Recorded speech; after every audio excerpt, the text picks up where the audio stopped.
Cream எடுத்து apply பண்ண ஒன்று மேக்ஸிமம் ஒரு 3 to 4 டேஸ்க்குள்ளே அது ஃபுல்லாக க்யூர் ஆச்சு. இது எல்லாமே நீங்கள் நினைக்கலாம் உங்களுடைய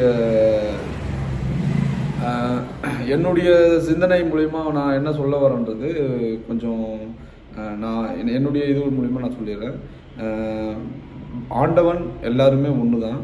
உங்களுடைய சிந்தனையில் நீங்கள் எந்த ஆண்டவனை கும்பிட்றீங்களோ அந்த ஆண்டவனை கும்பிடுங்க, தப்பு கிடையாது. இப்போ நீங்கள் வந்து பார்த்தீங்கன்னா என்னுடைய கருத்துலாம் ஒன்று தான். நீங்கள் உண்ணும் உணவை நீங்கள் சரி செய்து கொண்டால் உங்களுடைய வாழ்வும் வாழ்க்கையும் முன்னேறும்.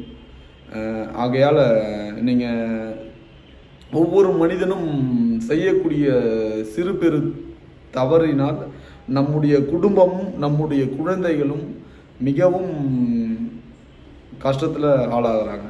ஆகையால் வந்து பார்த்திங்கன்னா நம்ம எப்பயுமே வாழ்க்கை முழுவதும் நம்ம வந்து பார்த்திங்கன்னா